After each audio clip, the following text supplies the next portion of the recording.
Apocalipse 20, versículos de número 1 ao 10. Nosso assunto será sobre o milênio. Estamos, na verdade, irmãos, aqui encerrando essa série de estudos sobre o que está registrado aqui, né? Ao soar da última trombeta.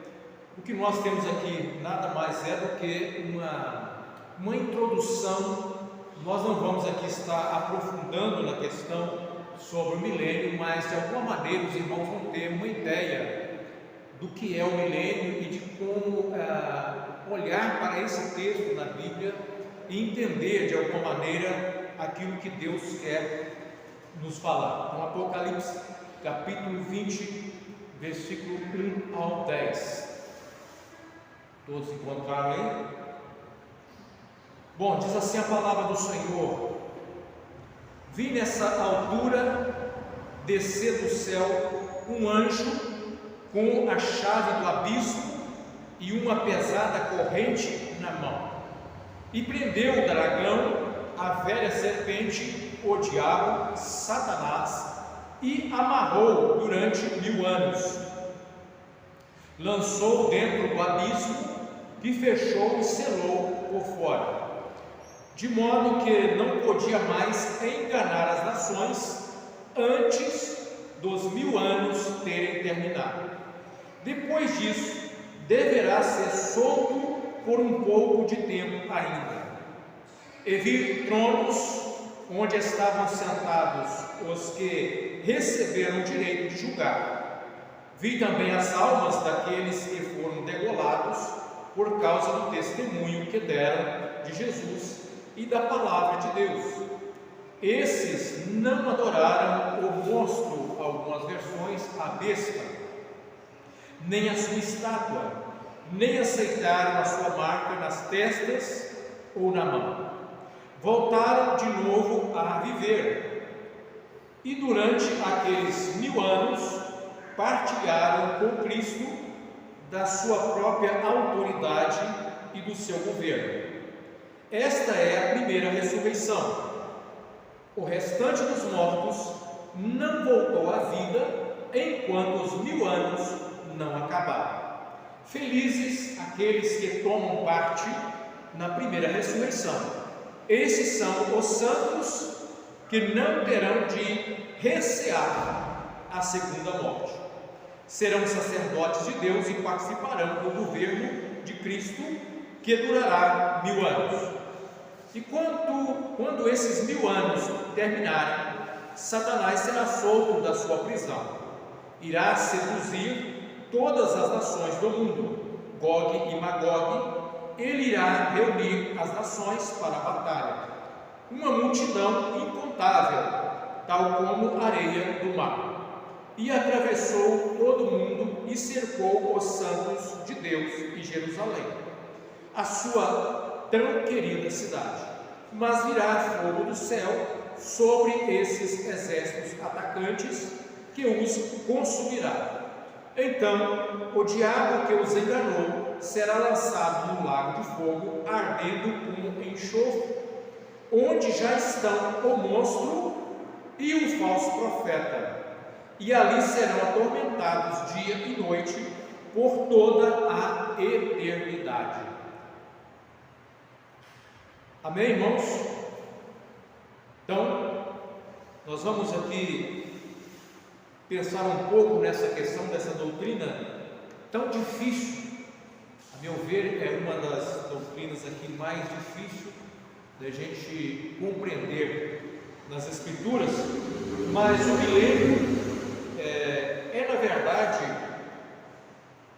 uma expressão de um reino glorioso de Cristo, onde o mundo vai receber uma paz plena e completa, e as promessas de Deus relacionadas ao povo judeu, que estão para se cumprir, porque não se cumpriram na primeira vinda de Cristo, hão de se cumprir exatamente nesse período, onde Jerusalém será ali o centro e todas as nações vão experimentar justiça e paz de verdade por um espaço de 1000 anos. Essa expressão 1000 anos ou milênio, ele deriva justamente por causa desses 1000 anos. Alguns vão entender que esses 1000 anos são 1000 anos literais. Outros vão entender que não é apenas um número simbólico para representar um tempo onde Cristo reinará, trazendo paz completa sobre a humanidade.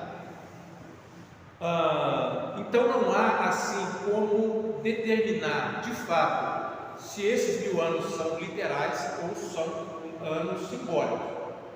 Agora, são anos que vão apontar para um período de grande prosperidade que vai abranger a todas as nações.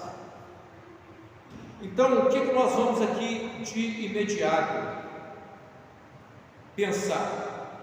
Alguns preferem não falar sobre milênio, justamente pela dificuldade que é de compreender essas doutrinas.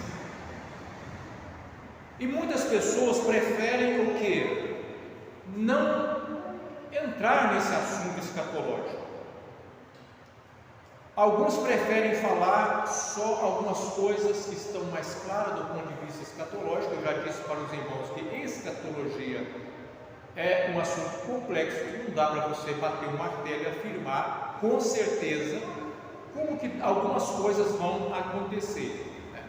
Uma delas, nós já falamos aqui, com relação à volta de Jesus, se será antes, no meio ou depois da grande tribulação, embora nós estamos aqui fazendo uma leitura que nós compreendemos que a volta de Jesus será um acontecimento pós-tribulacional. Mas as outras interpretações são possíveis. Por isso não tem como a gente bater o martelo e afirmar categoricamente que os outros estão completamente errados. O que nos importa e que é claro para todos é que Jesus virá pela segunda vez e acontecerá a ressurreição dos salvos, acontecerá também a ressurreição dos ímpios. Então essas afirmações são claras para a vida cristã, né? Então isso é inquestionável, não do ponto de vista da escatologia consumada, que é uma heresia, que fala que já aconteceu tudo, inclusive a volta de Jesus, a ressurreição, o arrebatamento, tudo já aconteceu. Eu não sei o que nós estamos fazendo nesse mundo aqui, né? Então vamos lá, irmãos. Olha, existem correntes escatológicas que interpretam o milênio de formas divergentes umas das outras. Como já disse, sem aprofundar no assunto, vamos aqui fazer uma exposição sobre. Existe uma escola chamada amilenista. Esse prefixo A, ele tem uma ideia de negação, mas isso não quer dizer que a escola amilenista negue o milênio. O que eles negam é o milênio literal de 1000 anos. Essa escola, por exemplo, vamos ver aqui, uma igreja que defende esse ponto de vista escatológico é a presbiteriana. Para eles, o milênio já está acontecendo desde o momento em que Cristo inicia ali, ele assunta o céu, ressuscita, o Espírito Santo derramado sobre a igreja de Pentecostes. Então o milênio para eles já está acontecendo, Cristo já está reinando. Porque para eles a ideia de 1000 anos não é literal, seria simbólico, portanto seria um tempo que apontava para o reinado de Cristo com a igreja. Essa é a visão amilenista, é a visão defendida pelos nossos irmãos presbiterianos e algumas outras comunidades. Então, para o milenismo, o milênio já está acontecendo desde a inauguração da igreja. É o reino de Cristo através da igreja, ou seja, como é que Cristo estaria reinando no milênio? Através da igreja. Ou seja, para eles Cristo não vem aqui para reinar de forma literal por um espaço de 1000 anos, para cumprir as promessas feitas aos judeus. Nada disso. Para eles Cristo já está reinando junto com a igreja. Segundo essa corrente, a prisão de Satanás, que nós vemos no texto aqui, que Satanás foi aprisionado para não enganar as nações, né?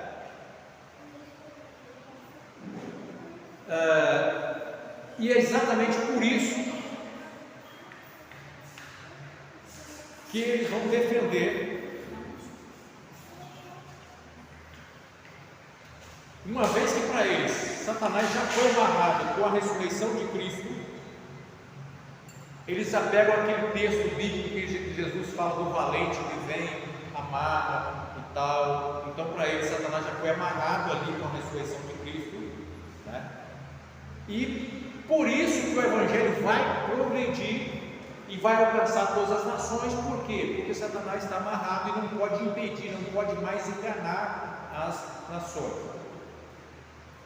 Por isso o Evangelho vai avançar no ponto de vista dele. Estão entendendo? E essa seria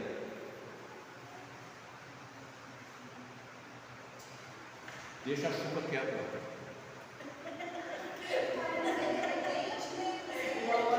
Então veja bem, quando nós olhamos o mundo que nós conhecemos hoje, parece que não é bem assim.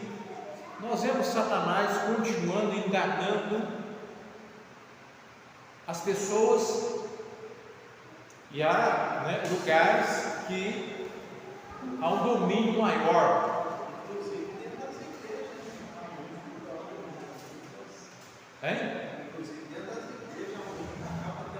Até mesmo, né?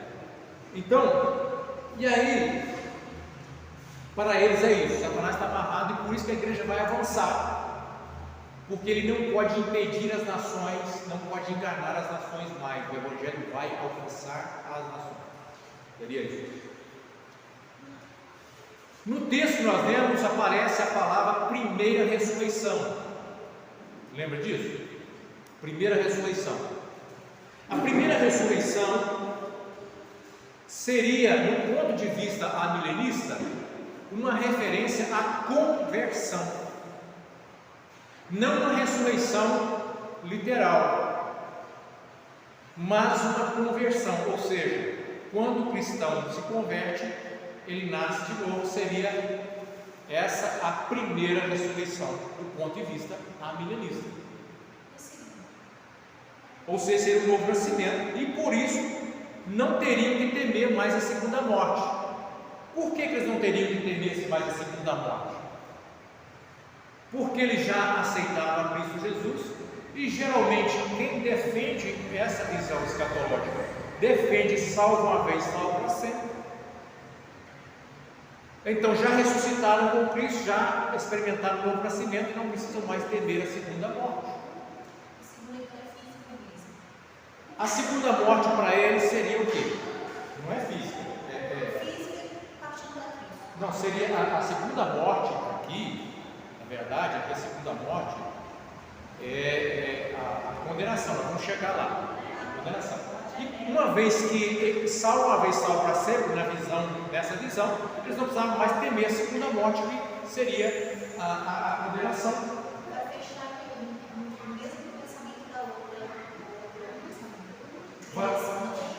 Vai acabar fechando. E qual que é o problema com essa abordagem? Agora nós temos que prestar atenção aqui no problema com essa abordagem, na minha forma de ver. Não estão considerando que o relato vem de uma sequência de juízo. O relato vem de uma sequência de juízo, onde nos versículos anteriores ao que nós lemos, já havia acontecido um julgamento de Deus, e a besta e o falso profeta foram julgados no lago de fogo. Eles já tinham sido julgados no lago de fogo, a besta e o falso profeta. O que restava agora daquela trindade satânica era o julgamento de Satanás, que a princípio seria apenas amarrado para que o propósito de Deus se cumprisse durante os 1000 anos. Seria ainda dada a oportunidade para que ele fizesse ainda mais um estrago final. E o julgamento de Satanás só acontece, como os irmãos vão ver no texto que nós vemos, no final do milênio, onde, quando ele é lançado no lago de fogo, lá já encontrava quem? A besta, o monstro e o falso profeta. E eles já estavam lá durante esse espaço de 1000 anos. Então, essa ideia do aniquilacionismo, defendido por alguns grupos, que a pessoa morre e com ela morre, a alma morre, entendeu? O que a gente vê aqui, a besta, o falso profeta, lançado lá junto com o anticristo no lago de fogo, mas eles estavam ali por esse espaço de 1000 anos, até quando Satanás vai ser também lançado no final, eles não são aniquilados nesse período aí, eles são punidos. Então eles não estão considerando que esse relato dos 1000 anos aqui está numa sequência já de julgamento desses dois personagens anteriores. Esse alguma coisa que tem que ser considerado. Aí nós encontramos aí o seguinte: vi também almas daqueles que foram degolados por causa do testemunho que deram de Jesus e da palavra de Deus. Esses não adoraram o monstro, nem a sua estátua, nem aceitaram a sua marca nas testas ou na mão. Preste atenção no que vem a seguir. Voltaram de novo a viver. Ora, só pode voltar de novo a viver quem experimentou a vida antes. Concordam comigo? Voltaram de novo a viver. Só pode voltar de novo a viver quem experimentou a vida antes. Se essa primeira ressurreição aqui, voltaram de novo a viver, é a conversão, conversão de quê? Se todos estão mortos por causa dos delitos e pecados e precisam de ser salvos, ressuscitados pelo novo nascimento em Cristo Jesus, como que eles poderiam voltar de novo a viver nesse novo nascimento? Estão entendendo? Que não é espiritual aqui, mas sim algo, é espiritual no sentido assim, de um algo físico e ao mesmo tempo espiritual, porque Cristo ele ressuscita em corpo espiritual. O que nós vamos ver aqui nessa primeira ressurreição é a ressurreição corporal. E aqui deixa claro que essas almas foram mortas, olha a expressão, foram mortas e voltaram a viver. Por que elas foram mortas? Por causa da palavra. Então são mártires que morreram defendendo a fé em Cristo e voltaram a viver. Não tem como a gente vincular esse voltar a viver à primeira ressurreição, como querem defender os amilenistas. Estão entendendo? Porque voltaram de novo a viver e durante aqueles 1000 anos partilharam com Cristo da sua própria autoridade e do seu governo. Se esses 1000 anos aqui, que essas pessoas voltaram a viver e partilharam com Cristo, é uma referência já o reino da igreja com Cristo, essas almas estão vivas, estão reinando com Cristo. Em que sentido? Voltaram a viver. Não é novo nascimento, não pode ser novo nascimento. E se não pode ser novo nascimento porque elas morreram por causa da fé em Cristo e voltaram a viver, e a partir daí elas reinam com Cristo durante 1000 anos. Por quê? E aí vai fechar o seguinte, olha, essa é a primeira ressurreição. Então o que é a primeira ressurreição? Voltaram a viver. Essa é a primeira ressurreição. O que nós aguardamos na primeira ressurreição? Após a vinda de Senhor Jesus, a segunda vinda do Senhor Jesus, que é o que nós estamos fechando aqui, nós estamos numa sequência que nós estudamos antes. Apocalipse 11, sétima trombeta, última trombeta, é tempo de julgar os mortos e dar galardão aos seus santos. Então, o que acontece? Ressurreição, essa é a primeira ressurreição. Olha como é que vai fechando tudo. Aí nós estamos no capítulo 19, Jesus já vindo para reinar com Cristo, estabeleceu o julgamento das nações e estabeleceu o reino milenar. Essa é a primeira ressurreição. Olha como é que vai fechando as coisas aqui, e que parece não fazer muito sentido do ponto de vista do amilenismo. Note que as almas dos que foram degolados, ou seja, martirizados durante a perseguição da besta, voltaram de novo a viver. Isso significa que foram mortos, ressuscitaram na volta de Cristo e participaram do governo de Cristo por 1000 anos. E aí o que vem em seguinte? O restante dos mortos não voltou à vida enquanto os 1000 anos não acabaram. Isso mostra que no final dos 1000 anos eles voltarão a viver. Quem são eles? Os restantes dos mortos que não participaram da ressurreição. A igreja do Senhor vai experimentar a ressurreição com a volta de Cristo. O restante dos mortos não voltaram a viver. Os que são condenados não voltaram a viver. Eles vão aguardar agora uma outra ressurreição, que acontecerá no final do milênio. Exatamente. Olha, se voltar à vida é um novo nascimento, como ensinam os amilenistas, como querem os amilenistas, então esses vão se converter no fim do milênio. Por quê?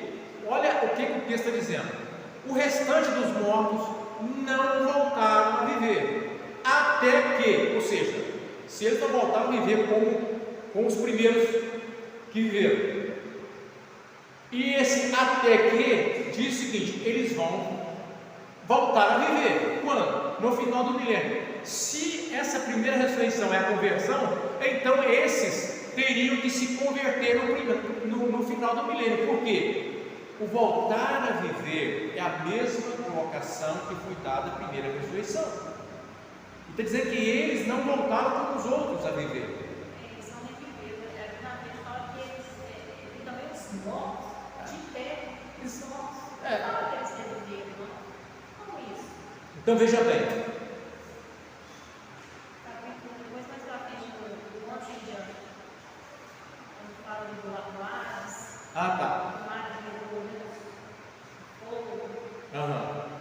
Então veja bem, eles não voltaram a viver ali, mas vão voltar a viver no final do milênio. Então, se eu entender que a primeira expressão que aparece de voltar a viver, que os degolados por amor a Cristo experimentaram, é a mesma, porque aqui tem que ser a mesma. Esses não voltaram, mas vão voltar. Quando? No final do milênio. Então, não pode ser conversão, tem que ser ressurreição. Ressurreição, porque haverá ressurreição para justo para o desprezo eterno, né? E para a glória eterna. Existem duas ressurreições, ou seja, uma ressurreição dos ímpios e a ressurreição dos justos. Uns para o desprezo eterno, outros para a glória eterna. Então, esses que vão voltar a viver no final dos 1000 anos estão sujeitos ao quê? À segunda morte. Esses que participaram da primeira ressurreição, ou seja, Cristo vem e ressuscita a igreja não precisa mais temer, está salva com Cristo. Agora, bem-aventurado esses que participam da primeira ressurreição, porque ressuscitaram com Cristo, não precisam temer mais a segunda morte, porque a segunda morte será a condenação eterna. Agora, aqueles que vão participar da ressurreição no final do milênio, esses sim precisam temer a segunda morte, e nós vamos entender por quê. O pré-milenismo, vamos lá, voltar à vida, nos dois casos, é uma ressurreição, uma para a salvação e outra para a condenação, segunda morte. É isso que nós vemos aqui, duas ressurreições, uma para a salvação e outra para a condenação, segunda morte, ok? Aí nós temos uma outra escola que é o pré-milenismo. Eu não vou falar aqui de pós-milenismo porque não é tão assim defendido ultimamente e tal, e nós vamos falar dessas que a gente vê mais atuante.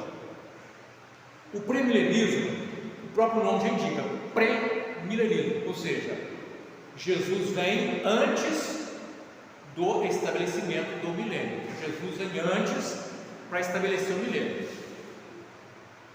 Por isso é chamado pré-milenismo, ou seja, quando Cristo voltar a arrebatar a igreja, ele vai estabelecer um reino milenar de paz. Vai ficar alguns sobreviventes na vida de Cristo aqui, não vão morrer todos, vão sobreviver alguns das nações. Parte do povo de Israel será preservado para experimentar o reino de justiça de Cristo. A igreja vai participar disso de forma extraordinária e não detalhada na palavra de Deus, mas a igreja terá essa participação espiritual, reinando com Cristo durante esse milênio. É isso que a gente vê e tira das leituras que nós vemos. Então, o pré-milenismo defende que a igreja será arrebatada e reinará com Cristo na terra durante 1000 anos. A igreja arrebatada reinará com Cristo na terra durante 1000 anos. Durante esse período, promessas feitas à nação de Israel serão cumpridas. Os sobreviventes de todas as nações que foram julgadas entrarão no reino e haverá nascimento e morte durante esse reino milenar. Assim que defende os pré-milenistas, ou seja, alguns sobreviverão e vão viver esse período. Vai nascer pessoas, vão viver uma vida plena. A morte será algo mais difícil de acontecer por causa da condição que a terra vai experimentar de paz durante esse período. Aí nós temos um outro que é o adventismo. O adventismo defende um milênio no céu. Para os adventistas, Cristo volta, arrebata a igreja, destrói os ímpios, a terra se transforma num grande lago de fogo, onde os ímpios são lançados e aniquilados. Enquanto isso, a igreja estará 1000 anos no céu, para que a terra experimente o que? Uma renovação para se concretizar no novo céu e nova terra. Essa é a ideia amilenista, um milênio celestial e não terrestre. Porque os adventistas não entendem que essas promessas feitas a Israel têm que se cumprir, né, como nós entendemos que tem promessas. Essa tese deles é uma palavra na Bíblia que, não sei se Jesus fala com a passagem lá, ou se no Antigo Testamento, que já havia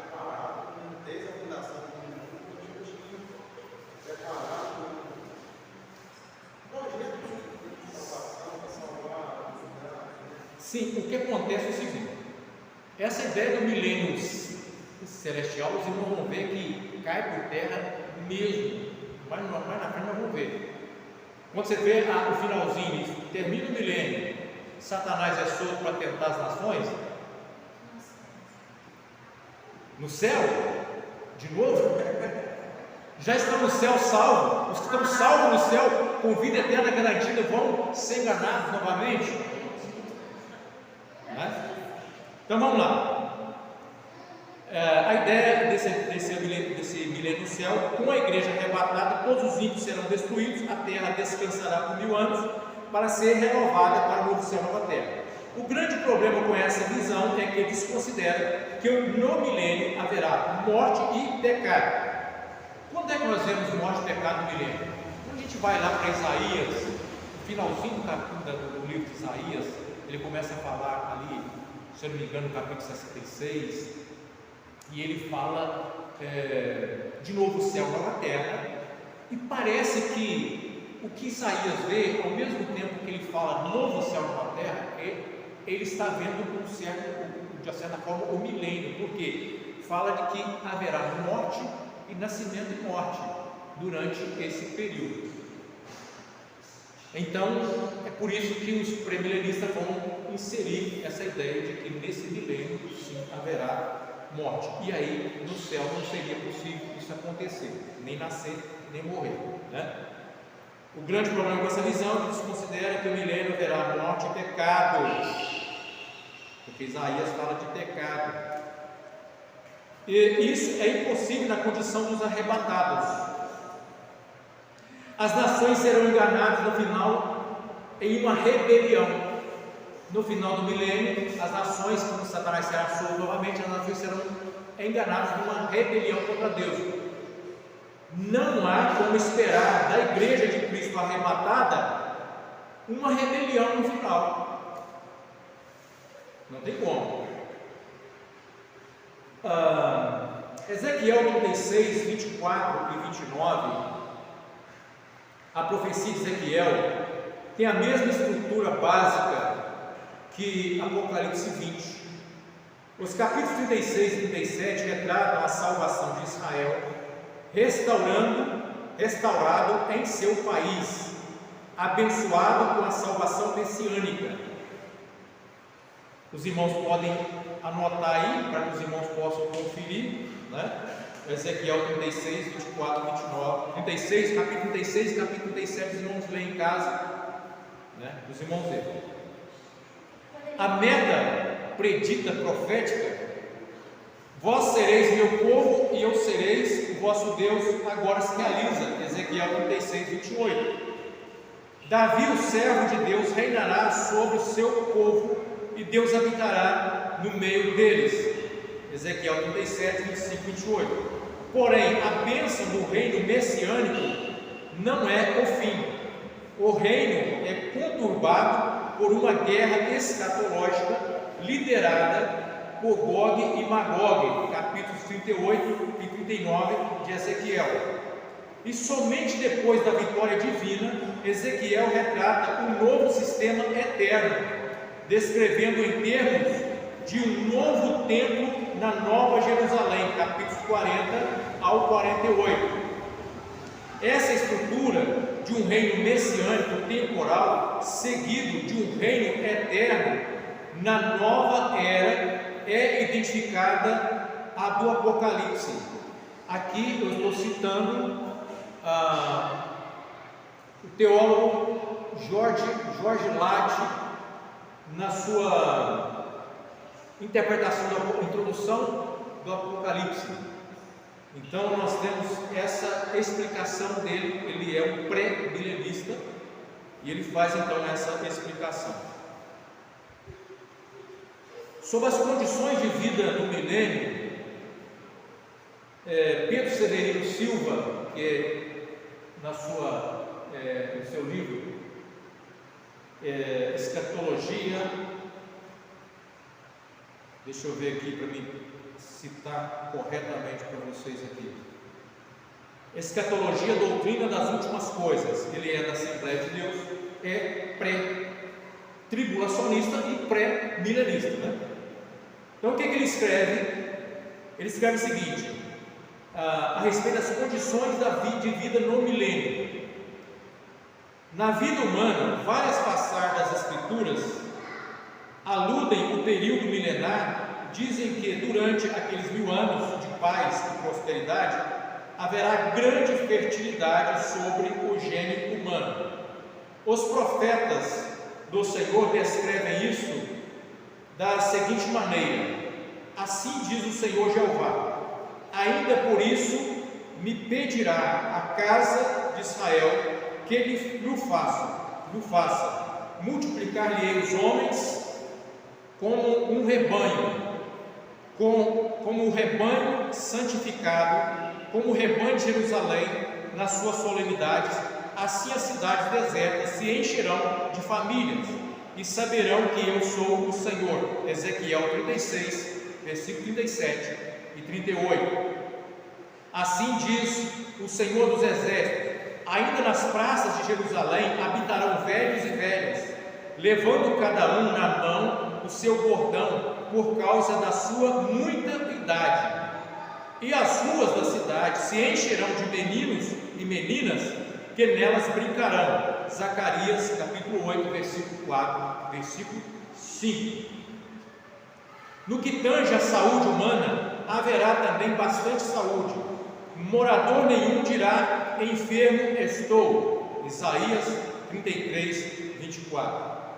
Alguns dos defeitos físicos serão corrigidos, os olhos dos cegos serão abertos, os ouvidos dos surdos se abrirão, então os coxos saltarão como servos e a língua dos mudos cantará. Isaías 35, 5, 6 e Zacarias 13, 1. Também as doenças de caráter psíquico e as perturbações mentais serão banidas. Isaías 65, 23. Silva, página 143, que eu acabei de ler aqui. Ou seja, a vida no milênio será de grande abundância e paz jamais experimentada, porque Cristo estará aqui reinando e Satanás estará definitivamente amarrado por 1000 anos. E os ímpios foram destruídos na vida de Cristo, e os que sobreviveram estarão sob o governo de Cristo. Então veja bem, a terra experimentará um momento extraordinário. No final do milênio, Satanás será solto para quê? Para enganar as nações. E aí acontecerá o que? A condenação de Satanás nesse final do milênio.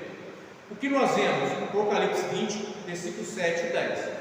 Quando esses 1000 anos terminarem, Satanás será solto da sua prisão, irá seduzir todas as nações do mundo, Gog e Magog, ou seja, vai haver uma grande rebelião final.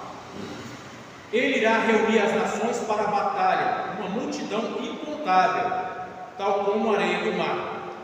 E atravessou todo o mundo e cercou os santos de Deus e Jerusalém e sua tão querida cidade. Mas fogo virá fogo do céu sobre esses exércitos atacantes, que os consumirá. Ora, isso não pode estar acontecendo no céu, porque os que foram arrebatados salvos em Cristo Jesus. Os arrebatados salvos em Cristo Jesus não terão que temer a segunda morte. Isso não pode acontecer no céu. Então cai por terra a ideia que os adventistas têm do milênio celestial. Cai por terra também porque esses exércitos cercando a cidade santa, e aqui eles fazem uma alegação que essa cidade santa seria a nova Jerusalém cercada. Essas nações cercando, esse exército cercando, cai fogo do céu. Ora, se eles estão no céu, como é que cai fogo do céu sobre esse exército? Estão entendendo? Que não faz sentido. E vai consumir, ou seja, aí sim vem a consumação. Agora, a que ponto, né? É difícil imaginar. Você tem Satanás amarrado, você tem as nações sendo governadas por paz, por Cristo e tal, e no final, quando Satanás tem a oportunidade, ele consegue ainda criar uma rebelião para que essas pessoas possam se levantar. É por isso que alguns amilenistas não conseguem conceber essa ideia que os pré-milenistas têm de uma rebelião final, já com Cristo aqui literalmente governando. Entendeu? Mas até no paraíso foi assim, Adão experimentou do melhor, e aí a serpente tinha tudo, não tinha nada para. Eles não tinham a natureza pecaminosa, aquela natureza caída de Adão. Nós temos a natureza caída de Adão, ou seja, nós temos aquela natureza ainda que predispõe ao mal. Adão e Eva não. Eles estavam totalmente livres e ainda assim caíram na sedução. Né? É uma boa argumentação que a irmã trouxe aí, né? É bem observado isso aí. Então veja bem, então o diabo que os enganou será lançado no lago de fogo, ardendo com enxofre, onde já estão o monstro e o falso profeta. Ali serão atormentados de noite por toda a eternidade. Algumas versões traz por todo sempre. Aqui está por toda a eternidade. Alguns, entre eles, principalmente a corrente que defende mais isso hoje são os adventistas que defendem que não haverá um sofrimento eterno. Haverá um sofrimento gradativo de acordo com o grau de pecado que a pessoa cometeu, e depois ela deixará de existir, será punida eternamente e deixará de existir. Aqui nós vemos a ideia de atormentado de noite por toda a eternidade. Então, que nós vemos aqui, né? As nações do mundo atravessou o mundo, cercou Jerusalém e virá fogo do céu. Todas as expressões demonstram que isso ocorre na terra. Outro aspecto do julgamento é que não há margem para o aniquilacionismo, também defendido pelos adventistas. A besta e o falso profeta já estavam há 1000 anos sendo atormentados no lago de fogo, e agora Satanás vai fazer companhia a eles por toda a eternidade. E aí chegamos aqui na conclusão. A igreja deve aguardar esse momento. Independente da corrente escatológica que se defende, todos aguardam a tão esperada volta de Cristo, seja antes, no meio ou depois da grande tribulação. Fato é que a nossa salvação não está atrelada à posição escatológica, e sim à graça de Cristo. Por isso, nós somos irmãos em Cristo dos outros que compreendem de forma diferente a escatologia. Nós não dependemos da escatologia, da posição escatológica para ser salvo, nós dependemos da graça de Cristo para ser salvo. Por isso, ficar brigando por essas questões é inútil e não traz crescimento. O debate é saudável, produz reflexão para levar compreensões, e a pessoa pode se posicionar de forma mais segura, de forma bíblica. Mas criar argumentações para chamar o outro que pensa sobre escatologia de maneira diferente, você é um herege porque você acredita assim, e começar a ofender as pessoas, isso não produz nada para o reino de Deus. Então somos salvos pela graça de Cristo. Em termos de escatologia, podemos afirmar com certeza que Cristo virá pela segunda vez, trazendo galardão para os seus e punição para os impenitentes. Isso nós podemos afirmar com toda certeza, né?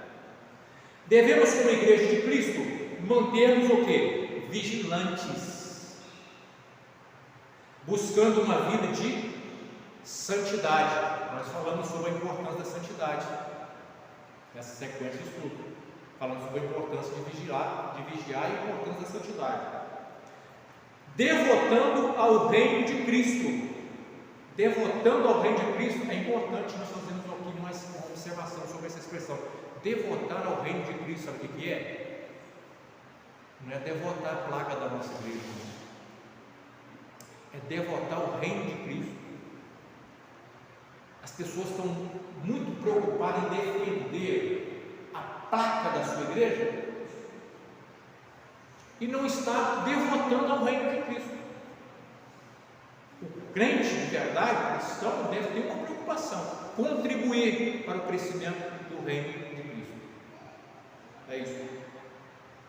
Sabendo que em breve Ele virá e nos levará para onde Ele estiver, nós também estejamos com Ele. Essa é a nossa esperança.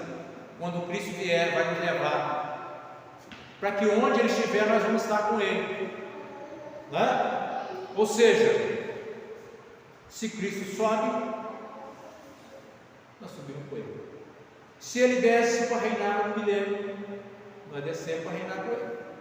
O importante é estar com Ele, né? O importante é estar com Ele.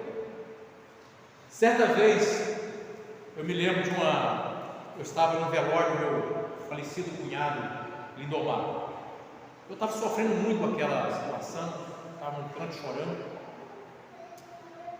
E aí sentou perto de mim uma pessoa, um testemunho de Jeová. E ele tentou assim trazer um certo consolo e pegou: mas aqui, você sabe que, não sei se você acredita e tal, mas que haverá paz na terra, o reino, né, de Deus na terra, aquela coisa toda, né? Eles têm uma compreensão diferente a esse respeito. E eu não tinha assim, muito conhecimento a respeito do assunto, e também não tinha condição naquele momento de entrar em argumentação com ele. Eu falei assim: olha, se nós vamos estar no céu ou no paraíso terrestre, isso não faz diferença. O que eu tenho que saber é o que eu preciso saber e fazer aqui para estar com Cristo, seja no paraíso terrestre ou seja no céu. O assunto encerrou ali. Ou seja, nós temos que estar prontos para estar com Cristo onde Ele estiver. Se Ele sobe, nós estamos com Ele; se Ele desce, nós estamos com Ele, né? Porque sabemos que toda a criação geme e está juntamente com dores de parto até agora. E não só ela, mas nós gememos, que temos as primícias do Espírito, também gememos em nós mesmos, esperando a adoção, a saber, a redenção do nosso corpo. Romanos 8, 22, 23. Porque para mim tenho por certo que as aflições desse tempo presente não são para comparar com a glória que em nós há de ser revelada. Romanos 8, 18. Essa é a esperança da igreja. Eis que vos declaro um mistério: nem todos adormeceremos ou morreremos, mas certamente todos seremos transformados, num momento, num abrir e fechar de olhos, ao som da última trombeta. Portanto, a trombeta soará, os mortos ressuscitarão incorruptíveis, e nós seremos transformados. Pois é impreterível que este corpo que perece se revista de incorruptibilidade, e o que é mortal se revista de imortalidade. 1 Coríntios 15, 51, 53. Então o sétimo anjo fez soar a sua trombeta, e aconteceram no céu fortes vozes que proclamavam: o reino do mundo se tornou do nosso Senhor e do seu Cristo. Quando é que o reino do mundo se tornou do nosso Senhor e do seu Cristo? Ao soar da última trombeta, da sétima trombeta, estabelecendo o reino milenar. E ele reinará pelos séculos dos séculos. 24 anciãos que estavam assentados em seus tronos diante de Deus prostraram-se sobre o seu rosto e adoraram a Deus e declararam: graças te damos, Senhor Deus Todo-Poderoso, que és e que eras, portanto assumiste teu grande poder e começaste a reinar. De fato, as nações enfureceram, chegou todavia a tua ira, e eis que é chegado o tempo de julgares os mortos e recompensarem os teus servos, os profetas, e os teus santos e os que temem o teu nome, tanto o pequeno como os grandes. É a hora de destruir os que assolam a terra. Apocalipse 11, 15 ao 18. Alegremos-nos, exultemos e demos glória a Ele, porque chegou a hora das bodas do Cordeiro. A sua noiva já está preparada. Para vestir-se, foi-lhe providenciado um linho fino, puro e resplandecente. O linho fino representa os atos de justiça dos santos. Apocalipse 19, 7 e 8. Bodas do Cordeiro. Ao contrário do que ensina os pré-tribulacionistas, que a igreja é arrebatada antes desse período, e lá vai ficar 7 anos na boda do Cordeiro, lá enquanto a grande tribulação está acontecendo aqui embaixo. Nós vemos aqui no final da grande tribulação, depois do toque da 7ª trombeta, aqui nós temos vinda as bodas do Cordeiro. Então é algo que acontece posterior. E aqui nós encerramos. Eu encerrei com esses versículos aqui, que já foram citados nos assuntos anteriores, mostrando que a última trombeta, sim, é a 7ª trombeta. Ela tem esse fechamento, esse quadro, porque ela fala de ressurreição, fala de galardão e fala de julgamento. Tudo ali acontecendo com a última trombeta. Fala da ira de Deus, as taças da ira sendo derramadas a partir da abertura da 7ª trombeta, da última trombeta. Então, fala do reino chegado, o reino que será eternamente, porque ele começa com o milênio, depois ele dá sequência no novo céu e nova terra, agora de forma bem mais ampla, né, eternamente. Então, esse é um aspecto assim, bem introdutório